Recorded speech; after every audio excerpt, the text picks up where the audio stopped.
사람이 변할 수 있을까? 대개 사람들이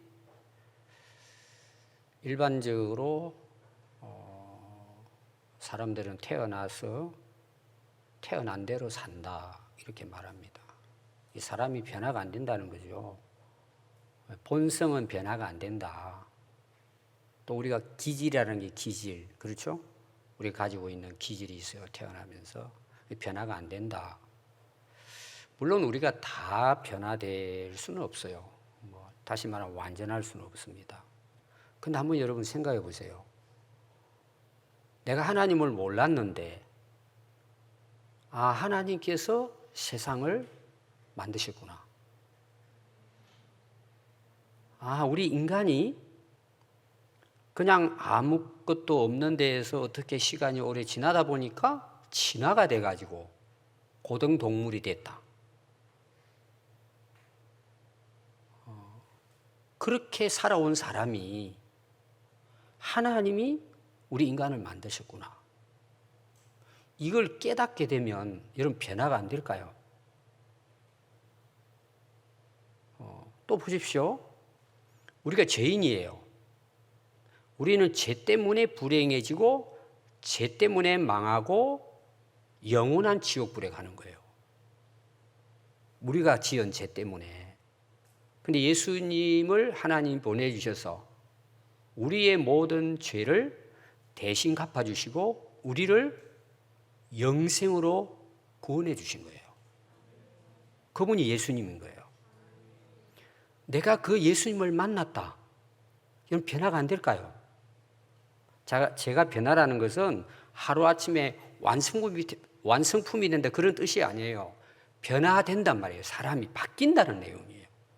여러분 안 될까요? 여러분 그거는요. 그냥 내가 노력을 해가지고 내가 예수 믿었으니까 내가 좋은 사람이 돼야지. 내가 새로워져야지. 물론 개인의 노력도 있어요. 노력으로 되는 변화가 아니에요. 성경이 말하는 변화는 변화가 되는 거예요. 내가 진짜 하나님 만나고 예수님을 알게 되고 또 하나님의 말씀이 진리라는 걸 알아가면 알아갈수록 내가 노력해서 되는 게 아니라 자연스럽게 변화가 일어나는 거예요. 왜냐하면 우리가 하나님을 믿고 예수님을 믿으면 내 안에 누가 계실까요? 하나님의 영이신 그리스도의 영이신 거룩하신 성령이 우리 안에 계시고 그분이 내 안에서 일하시는 거예요. 그러니까 변화가 되는 거죠. 여러분 중에서도 많은 이제 그 변화의 삶을 살고 지금 계시잖아요. 그럼 우리가 변화라는 게 뭐냐는 거예요. 물론 전에는 좀 우울했는데 기쁘다. 이것도 굉장한 변화죠. 진짜 변화는 뭐냐 하면 생각이 바뀌는 거예요. 내가 인생을 살아가면서 어디에다 가치를 두느냐, 가치관이 바뀌어지는 거예요. 옛날에는 이게 좋았어요. 최고였어요. 이게 내가 이거 위해 사는 거예요. 어떤 사람은요 자기 얼굴 가꾸는데 인생 다 보낸 사람이 있어요. 그 가치를 두는 거죠. 또 우리 남자들은 근육질, 헬스 해가지고 막 멋있게 이걸 그냥 자기 가치로 보는 거예요. 막 거기다 다 쏟아붓는 거예요. 시간하고. 근데 그 가치관이 이거 아니구나. 그래서 하나님이 정말 우리를 창조하신 나를 이 땅에 보내신 올바른 가치를 발견하니까 뭐예요? 바뀌죠. 맨날 얼굴이나 그냥 쳐다보고 화장이나 바르는 사람, 맨날 근육하고 어디 해수욕 가가지고 근육질 보여주고 이 재미로 이 가치를 두고 사는 사람 참 그 헛되다는 걸 알게 된단 말이에요. 그게 참 부끄럽죠. 어떻게 보면은 하나님 우리를 그렇게 만드셨을 것 같아요. 근데 우리는 그런 데 빠져 사는 거야. 세상 문화가 그러니까 멋있고 인기 없고 이런 거. 가치관의 변화예요. 또 어떤 일을 내가 해요. 살아갑니다. 우리 학생들은 공부를 하고 또 직장인들은 직장생활 열심히 해서 돈 벌고 하잖아요. 왜 해요? 그 동기와 목적이 바뀌어지는 거예요. 가치관이 바뀌어지니까. 전에는 내가 이번에 내가 월급 받으면은 휴대폰 바꿔야지. 좋은 차 사야지. 좋은 집 사야지. 그게 가치예요. 그거 위해서 열심히 일하는 거야. 적금하고 돈 모아가지고 이거 하고. 근데 가치관이 바뀌니까 어때요? 직장생활 하는 것도 목적이 달라지죠. 내가 열심히 일하고 진짜 힘들지만 내가 그걸 견뎌내는 게 뭐예요? 하나님 우리를 원래 만드신 목적대로 살아가기 위한 동기와 목적으로 하는 거예요. 그럼 여러분 어떤 결과가 올 것 같아요? 내가 너무 행복한 거예요. 행복한 분은 한두 분 계시는 것 같아요. 돈 많이 벌고 좋은 차 타고 다녀야지. 저는 여러분들 좋은 집, 좋은 차 타고 다니지 말라는 뜻이 아니에요. 그게 자기 가치가 되는 게 문제란 말이에요. 아멘. 그렇게 바뀌면요, 그 사람들은 그걸 잘 몰라서 그래요. 경험을 안 해봤기 때문에. 야, 인생 재미없다 그래요. 저는 목사잖아요. 우리 이제 집안을 안 믿는 집안이니까요. 야, 목사 그러면요 재미없는 걸로 생각해요. 아이고, 저거 불쌍하게 생각하는 거죠. 근데 지금은 안 그래요. 그들이 나이 먹어보니까 아무것도 아니잖아요. 제사 드린다고 복 주는 것도 아니고. 지금은 자기들 스스로 우리 집안의 어른들이 그냥 제가 물어보지 않아도 이야기해요. 너희 가정이 제일 행복하대. 아멘 하신 분들은 그런 은혜가 있기 바랍니다.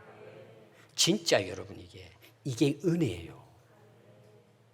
그는 안 살아보면 몰라요. 여러분 우리가 예수 믿으면 구원 받습니다. 그럼 구원 받는다는 게 뭐예요? 내가 새 사람으로 거듭난다는 거예요. 다시 말해 새 사람이 된다는 거예요.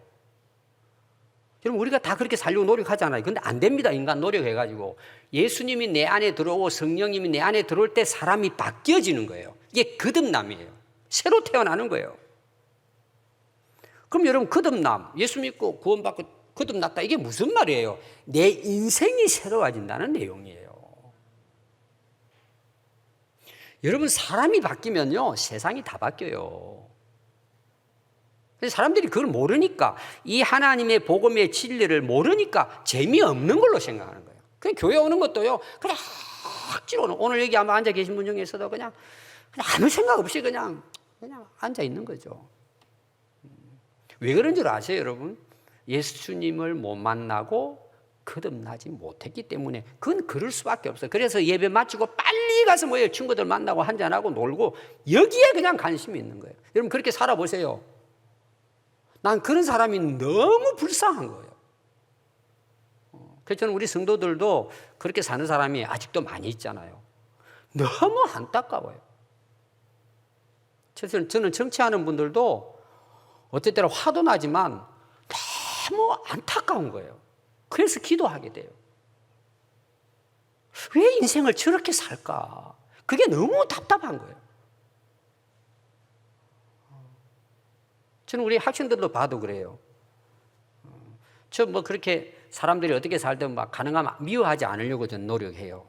너무 불쌍한 거예요. 저는 우리 집안 사람들도 그렇고 우리 교회를 나오는 뭐 집사님 중에서도 살아가는 보면 너무 안타까운 거예요. 그래서 저는 제자 훈련하는 것뿐이에요. 저는 설교도 마찬가지예요, 여러분. 진짜 저는 안타까움으로 설교하는 거예요, 제가.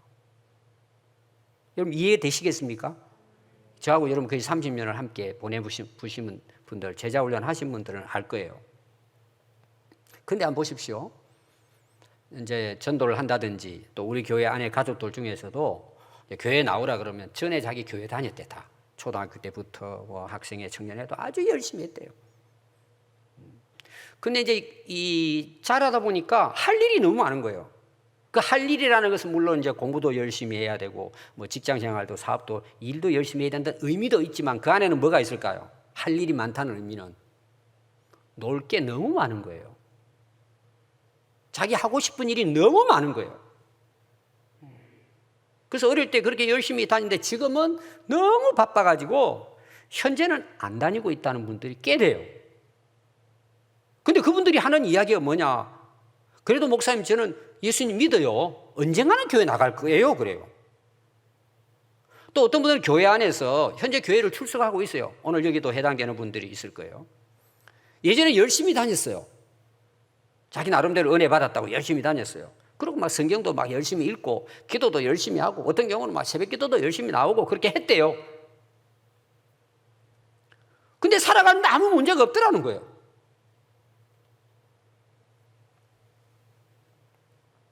그리고 신앙생활하는 게 자유롭대요. 아무 부담이 없대요. 그렇게 살아도 너무 좋대요. 편하고.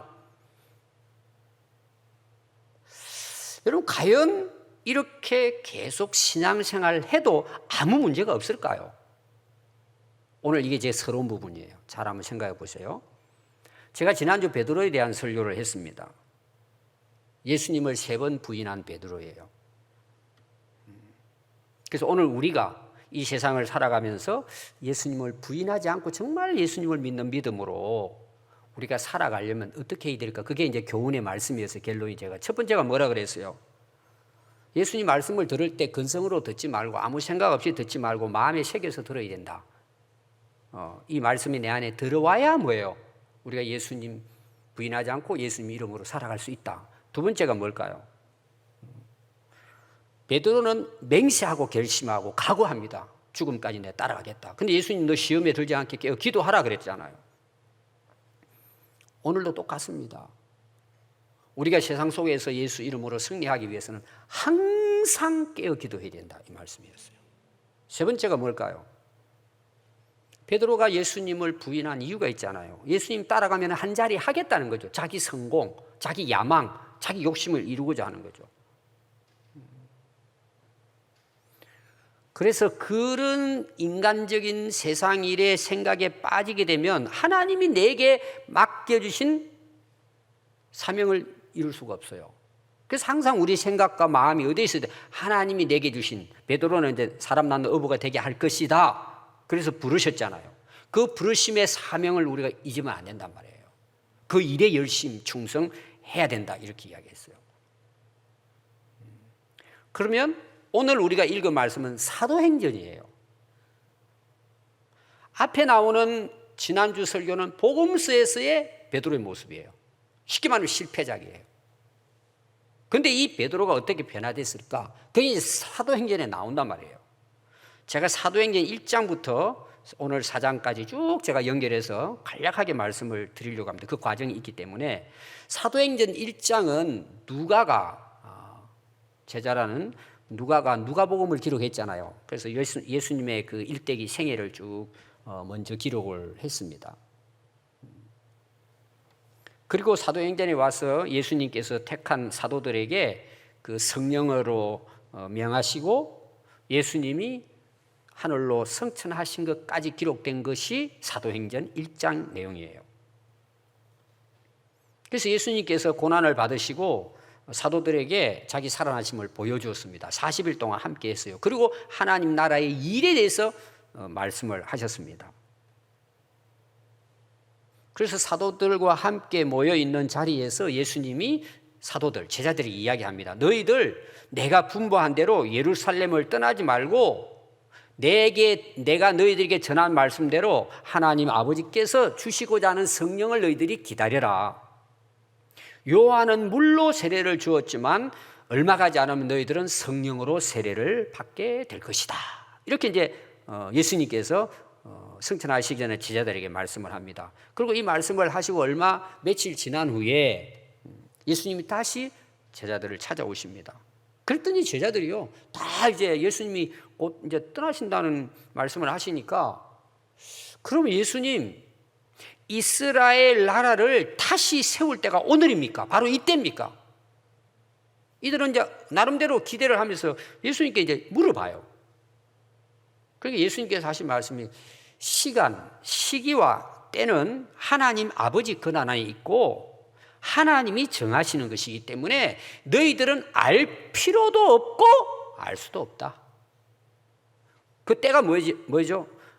하나님 나라가 임하면 예수님이 왕이 오른단 말이에요. 이제 그 이스라엘 백성들이 생각하는 메시아가 그런 메시아가 있어요. 제자들도 마찬가지고. 그러면 자기들이 3년 동안 고생하며 따라다녔으니까 예수님 위해서 고생했으니까 한 자리 얻잖아요.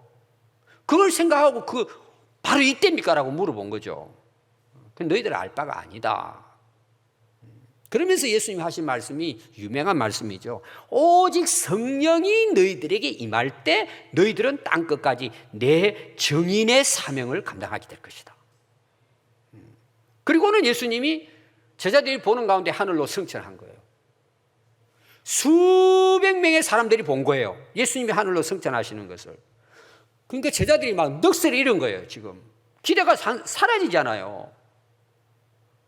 그러니까 하나님께서 천사를 보내주셨어요. 너희들 뭐 보고 있냐? 그러니까 이제 우리가 비행기 뜨면요, 쫙 올라가 나중에는 이제 사라지고 없어지잖아요. 여러분 영화 같은 데 보면은 연인들끼리 뭐 하는데 외국으로 떠나는데 막 비행기 끝까지 바라보고 있는 구름 속으로 싹 사라져도 넋을 잃고 서 있는 모습이에요. 제자들이 지금. 천사가 나타나가지고 너희들 뭐 보고 있냐? 예수님은 너희들이 지금 본 이 모습대로 다시 오실 것이다. 예수님의 재림에 대한 이제 말씀을 하셨습니다.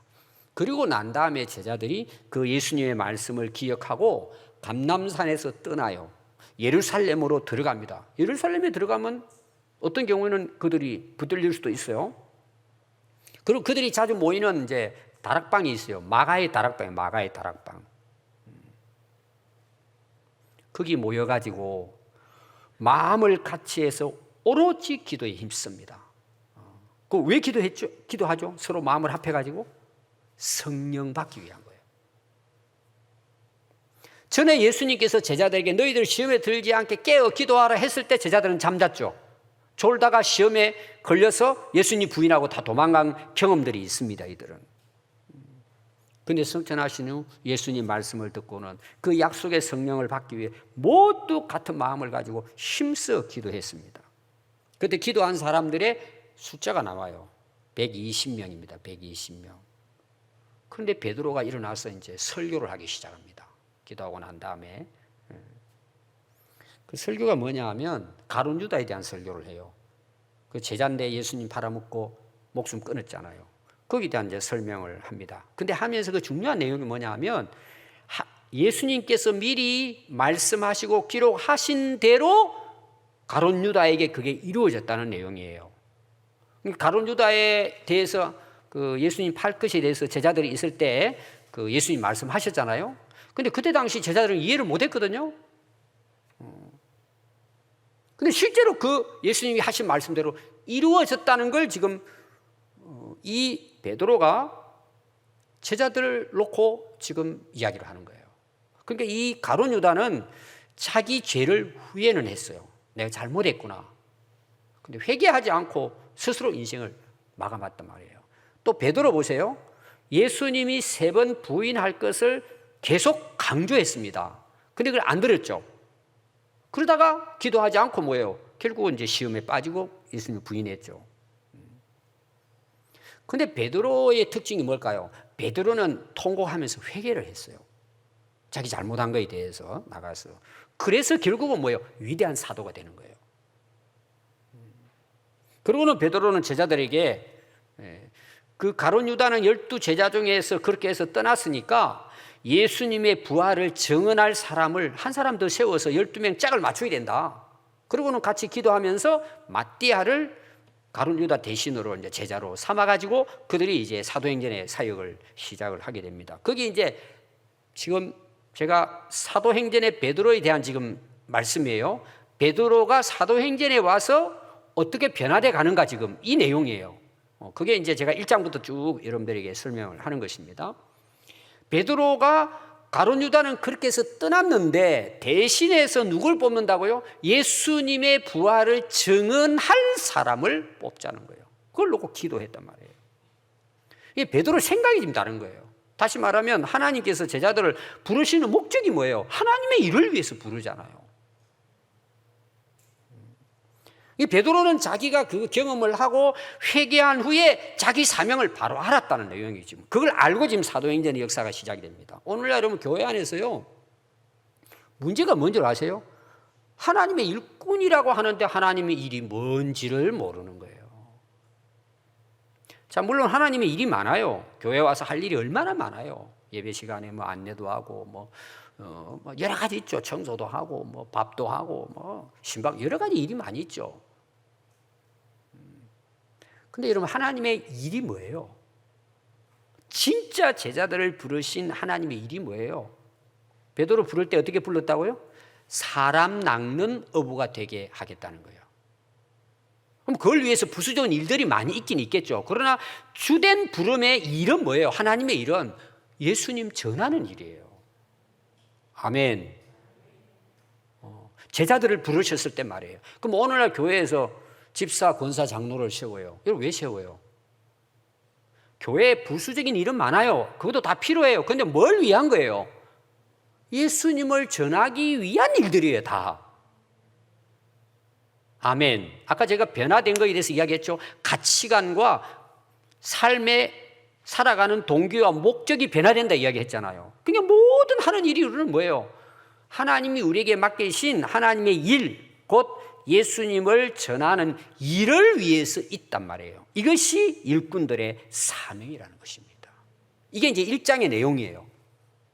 자, 사도행전 2장에 가면은 시작이 어떻게 되느냐 하면 오순절 날이 나와요. 오순절. 그건 이제 이스라엘 백성들이 애굽에서 이제 출발을 해서 가나안에 들어가는데 시내산에 도착했을 때 하나님께서 모세를 통해서 율법을 내려주시는 거예요.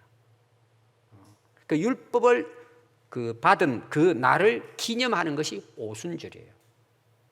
이날 이제 예루살렘에 많은 사람들이 이제 모여 있습니다. 근데 그때 제자들도 뭐예요? 마가의 다락방에 모여가지고 한 곳에서 열심히 오직 기도에 힘썼을 때 하늘로부터 갑자기 뭐예요? 급하고 강한 바람이 부는 소리가 나더니 온 집에 가득했다는 거예요. 그리고 막 하늘에서 혀처럼 갈라지는 불이 막 강력한 불이 거기 모여있는 한 사람 한 사람 머리 위에 임했다는 거예요.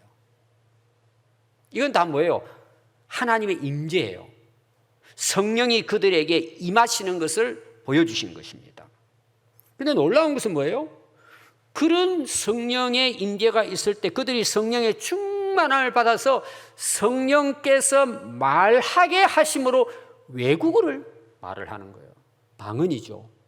여러분, 방언 그러니까 좀 사람들이 이해를 잘 못하는데 방언은 다른 지역, 다른 나라 말을 이야기해요. 그 외국어입니다. 쉬운 성경은 외국어라고 되어 있어요. 그러니까 나는 이스라엘 백성인데 내가 애굽의 말을 하는 거예요. 시리아의 말을 하는 거예요. 여러분, 그게 있을 수가 없는 일이잖아요. 우리가 영어를 배운다 해도 저도 뭐 공부해서 알지만은 인사하는 거 외에는 별로 못해요. 그렇게 열심히 시간 공부를 해놓고 쉽지 않잖아요. 배워야지.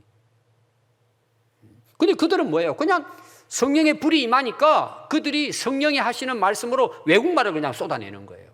이 기적이 일어난 거죠. 근데 그때 당시 오순절날 경건한 유대인들이 각 나라에서 와가지고는 이걸 보게 된 거예요. 왜 보게 되냐 그러면은 그들이 만약에 그냥 중얼중얼 해버렸다면은 저 사람들 미친 사람이다 이렇게 뭐 보고도 끝나도 되는데 애굽에서 온 유대인들이에요. 애굽에 가서 살았던 유대인들이 오순절을 지키고 왔는데 이 사람들이 막 큰 소리를 지르는데 애굽의 말로 예수님에 대한 말씀이 들린 거예요. 이게 기적 같은 일이잖아요. 그때 당시 뭐 외국어 학원이 있겠습니까? 아니 저 시리아에서 온 사람들이 바벨론 지역에 살던 사람들이 그 유대인들이 오순절 절기를 지키기 위해서 예루살렘 성에 모였는데 그 사람들이 외치는 거 봤더니 그중에 어떤 사람이 시리아 말을 하는 거예요. 자기에게 들리는 거예요. 예수님이 그리스도고 부활하셨다 이런 말씀이 들리기 시작하는 거예요. 각국에서 온 사람들이 자기의 언어로 복음을 듣게 된 거예요. 그래서 막 놀라운 일들이 일어나죠. 여러분 한번 상상해 보세요.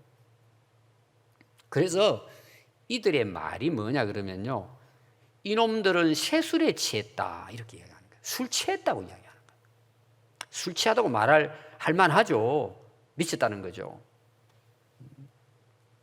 그래서 2장 14절부터 보면은요, 베드로가 11 사도와 함께 큰 소리로 외칩니다.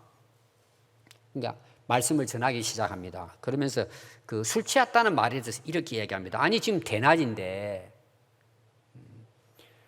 유대력으로는 3시인데 오늘 우리로는 오전 9시예요. 아니 오전 9시에 누가 술 먹고 다니냐? 아침부터 술 먹고 막 거리에 헤매는 사람은 없잖아요. 대개 이제 일 마치고 저녁에 하는데 지금 오전 9시인데 누가 술 먹었겠냐 이거죠. 엉뚱한 이제 말을 한다 이제 그런 이야기입니다. 그러면서 이 베드로가요, 예수님을 전하려고 예수님이 어떤 분이신가에 대해서 설명하려고 구약의 말씀을 예를 들어요. 첫 번째 나오는 인물이 누구냐? 요엘 선지자예요. 하나님께서 요엘 선지자를 통해서 말세에는 모든 사람에게 성령을 부어줄 것이다. 그래서 누구든지 주의 이름을 부르는 자는 구원을 얻을 것이다. 그랬어요. 여러분, 우리가 어떻게 예수 믿고 구원받을 수 있을까요? 이게 다 이제 신학적으로 다 설이 다릅니다. 그러나 우리가 예수 믿고 구원받을 수 있는 것은 우리의 지혜나 노력이나 지식으로 깨달아 가지고 믿는 게 아니에요. 성령님의 역사예요. 이거는 없어질 수도 없어요. 아무도 빼앗아갈 수도 없어요. 내가 이거를 다시 말해 계약을 했는데 내가 그 땅 사겠다 계약을 했는데 내가 싫으면은 파기할 수 있잖아요. 여러분, 믿음과 구원은 내가 파기할 수가 없어요. 나의 믿음을 통해서 성령께서 내 안에 도장을 딱 찍어버리고 너는 내 자녀라는 거죠. 성령의 역사란 말입니다. 그래서 성령을 통하지 않고는 진짜 우리가 예수님을 나의 구원자로 믿을 수 없는 거예요. 이건 영적인 세계예요. 그러니까 안 믿는 사람들은 어때요? 저 사람 전에 저런 사람이 아닌데 똑똑한 사람인데 왜 저렇게 교회에 미쳤을까 그러죠? 여러분, 실제로 미치는 거예요. 성령이 내 안에 들어와서 나를 그렇게 거듭나게 하시고 믿음으로 구원받게 하신 일이기 때문에 이거는 정말 기적적인 일이에요. 여러분들이 진짜 예수님이 내 안에 들어오셔서 확실하게 내가 예수님이 구원자이시고 부활하시고 우리가 그 예수를 믿음으로 구원받았다는 확신이 있죠. 성령의 인치심이에요. 아멘. 그러니까 요엘이 구약에서 하나님께서 성령을 부어주실 텐데 누구든지 예수 믿으면 구원받는다는 거예요. 요엘 선지자의 예를 든 겁니다. 자기들이 지금 성령 받았잖아요. 그럼 우리가 그냥 한 게 아니라 하나님이 말씀해 주실 그 성령을 하나님이 우리에게 주셨다는 것을 지금 증명하는 거예요. 자기들은 구약을 잘 믿으니까. 유대인들은 또 한 사람 인물이 나오는데 다윗 왕이에요. 다윗의 시편 16편을 예를 들어가 이제 베드로가 지금 설교하는 겁니다. 여러분, 이게 놀라운 예언입니다. 그 이제 시편 16편에 보면은 간략하게 이제 16편에 대한 설명을 해놨는데요. 이런 내용이에요. 다윗이 시편 16편을 이렇게 기록을 했잖아요. 그런데 다윗은 이미 다시 오실 메시아를 자기 눈으로 봤다는 거예요. 예수님 오시기 1000년 전의 이야기예요. 그 다윗은 보고 이미 예언했다는 거예요. 자기가 봤다는 거예요. 오실 그리스도를 봤다는 거예요, 자기가. 그리고 그분이 내 우편에 계셨다는 거예요. 그래서 나는 그런 많은 핍박과 고난과 위기 가운데서도 나는 흔들리지 않았다는 거예요. 그분은 나를 생명의 길로 인도해 주셨고 그래서 나는 항상 기뻐하고 소망을 갖고 살았다고 고백을 한 것입니다. 그러면서 베드로가 자신 있게 이야기합니다.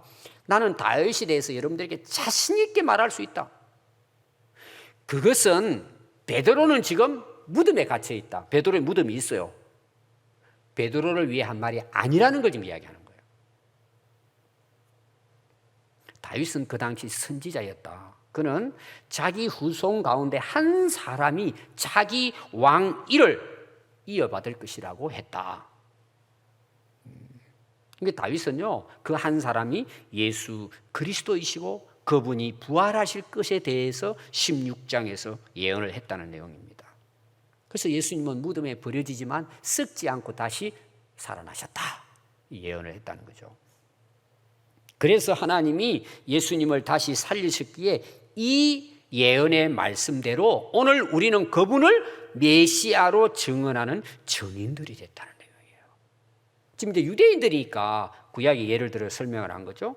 하나님이 오른손으로 예수님을 높이셔서 예수님이 미리 약속하신 성령을 하나님 아버지께 받아 오늘 우리에게 기름 부어주셨다. 성령으로 불을.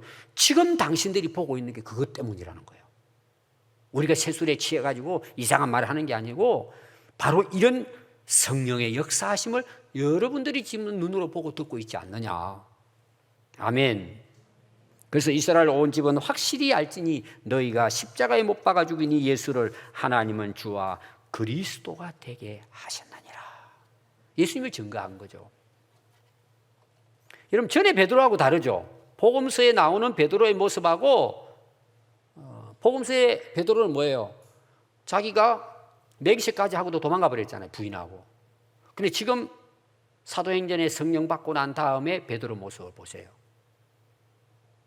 당당하죠.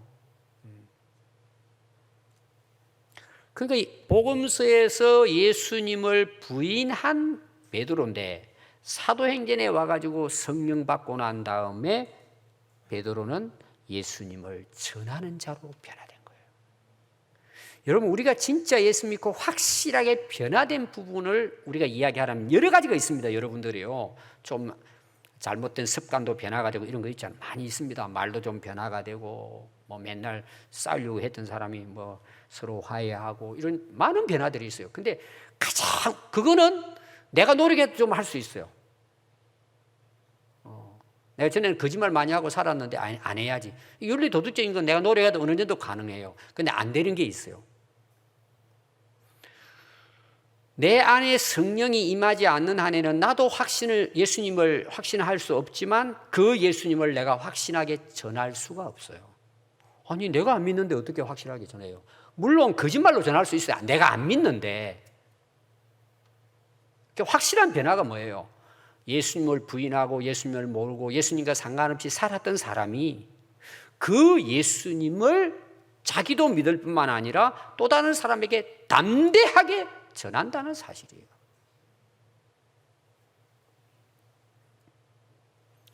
자, 이 베드로의 변화의 그 말씀을 이제 세 가지로 제가 요약을 하면, 예수님이 승천하실 때 예루살렘을 떠나지 말고 아버지께서 약속하신 성령을 기다리라고 했어요. 근데 베드로가 순종을 합니다. 제자들과 함께. 그래서 정말 마가의 다락방에 가가지고 모여가지고 마음을 같이 해서 성령 받기를 간절히 오직 기도에 힘썼어요. 자, 이게 중요한 게 뭐냐 하면 일을 한 게 아니라, 그럼 하나님 내가 이거 하겠습니다 달려든 게 아니고 성령 받는데 올인한 거예요. 그걸 위해서 기도한 거예요. 아, 그렇습니까? 그러고 막 옛날 같으면 뭐예요? 막 나가가지고 막 복음을 전했겠죠. 막 성질이 급하니까 막 하려고. 근데 예수님이 말씀했잖아요. 기다려라. 뭘 기다리라고? 성령을 기다리라. 받기 위해서. 그러니까 막 제자들과 함께 모여서 오직 기도에 힘썼습니다. 자기의 힘을 의지하지 않고 성령 받기를 위해 기도하고 힘쓰는 자에게 성령이 임하십니다. 성령 충만함을 받음으로 뭐예요? 성령께서 나를 변화시키는 것입니다. 성령께서 제자로서의 삶을 살아가도록 역사하신단 말이에요. 두 번째입니다. 베드로는 예수님 말씀을 전할 때 근성으로 들었죠. 그런데 아까 제가 이제 요엘이라든지 그 다음에 다윗에 대한 이야기를 쭉 했어요. 베드로가 하나님과 예수님 말씀하신 것이 그대로 이루어진다는 것에 대한 확신을 가진 거예요. 그걸 지금 설명한 거잖아요, 자기가. 왜냐하면은 자기가 그걸 경험했어요. 예수님 말씀을 하시는데 자기는 뭐예요? 나는 절대 예수님 안 버립니다. 나 정도가 어떻게 그렇게 합니까? 다 버릴지라도 나는 예수님 안 버립니다. 3번이나 맹세까지 하잖아요. 근데 실패하잖아요. 예수님 부인해버렸잖아요. 가룟 유다도 보세요. 제자인데도 뭐예요? 예수님 팔아먹었잖아요. 그걸 베드로 스스로가 경험한 거예요. 하나님 말씀 근성으로 듣고 뭐 생각 없이 듣고 그냥 소리만 큰 소리 쳤는데 결국은 다 실패했단 말이에요. 근데 지금 베드로가 어때요? 그 주신 말씀을 붙들고 뭐예요? 기도한 거예요. 성령 받을 때까지 기도한 거예요. 여러분, 하나님의 말씀이 실제로 내 삶 속에서 내가 경험되어지면은요, 변화됩니다. 여러분, 사람들이 얼마나 어리석은 줄 아세요? 여기에 우리를 만드신 하나님이 우리가 살아가는 진리에 대해서 다 말씀해 놨어요. 이거로 충분해요. 근데 이건 몰라요, 우리가. 덮어놓고 살아요. 안 읽어요. 안 들어요. 들어도 뭐예요? 그냥 베드로가 그 복음서에 예수님 말씀을 근성으로 듣는 것처럼 생각 없이 그냥 들으고 끝나버리는 거예요. 여러분, 그렇게 살아보세요. 어떻게 되는지. 100살까지 살 수 있어요. 잘 먹고 건강하면. 죽을 때 어떻게 된 줄 아세요? 허무한 인생인 거예요. 사람들이 그렇게 살아가는 거예요. 제가 앞에서도 간단하게 이야기했습니다. 실제로 저는 그런 마음이에요. 저는 목사가 된 것에 대해서 후회해 본 적이 한 번도 없어요. 근데 갈수록 저는 너무 힘들어요. 부담감 때문에. 우리 어떻게 하나 오늘 세상을 바라보면, 우리나라 정치를 바라보면 너무 안타까운 거예요.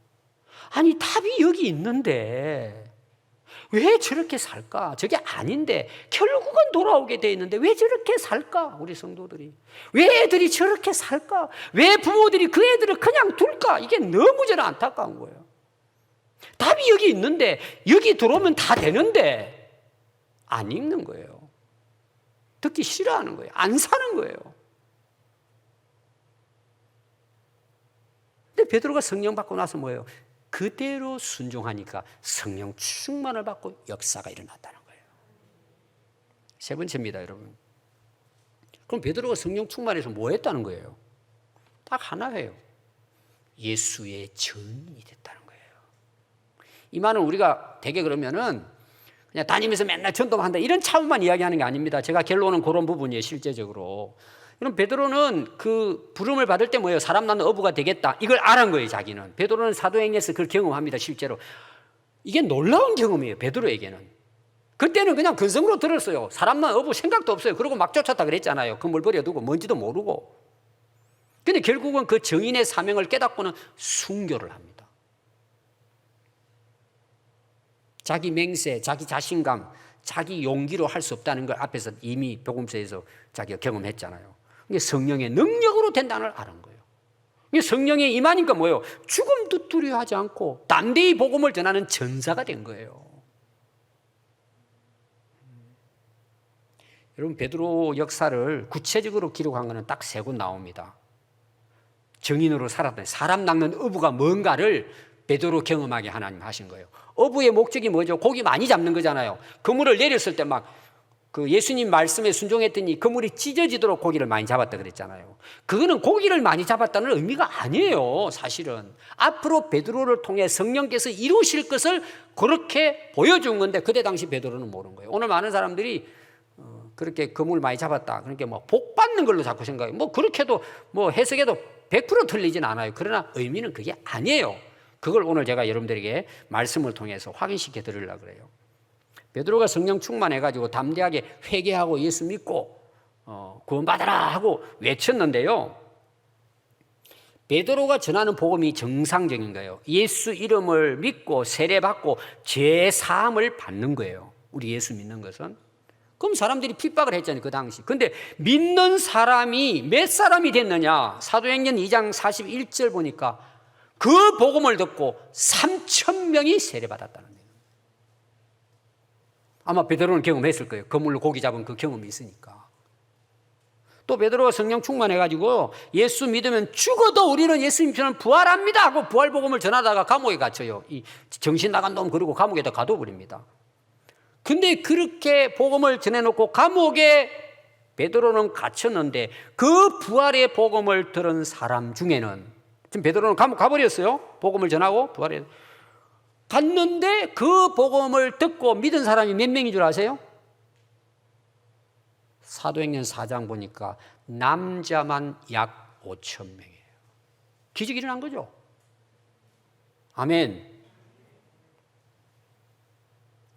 또 베드로가 감옥에서 나와가지고 복음을 또 전합니다.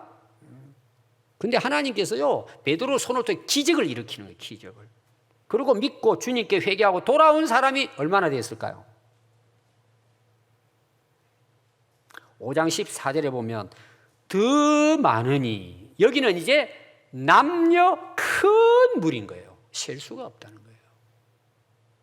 여러분, 이렇게 복 받았으면 좋겠죠. 우리는 생각이 다 그런 생각이야. 베드로가 성령 받고 목숨 걸고 복음 전했더니 그물로 고기를 잡아 막 끌어들이듯이 수많은 사람들이 예수 믿고 구원받은 거예요. 여러분, 교회의 부흥은요, 크게 3가지입니다. 말씀에 서야 돼요. 성도들이. 오직 기도에 힘써야 돼요. 그럼 성령이 임하시는 거예요. 그럼 여러분 인생도 마찬가지고 그 교회는 부흥되는 거예요. 내가 해서 되는 게 아니에요, 여러분. 여러분 가정 어떻게 하면 예수 다 믿게 할 수 있을까? 물론 여러분들이 노력도 필요해요. 섬기고 사랑하고 내가 해야 될 게 있으니까. 그러나 결론은 뭐예요? 오직 기도에 힘쓰는 거예요. 그 가정에 성령이 임할 때 역사가 일어나는 거예요. 내가 하는 게 아니에요, 여러분. 교회도 마찬가지예요, 여러분. 오늘 많은 교회들이 감소된다. 하나님이 책임이 아니에요. 말씀 떠나죠, 교회가. 맨날 모이면 이상한 짓이나 하고 기도는 안 하고.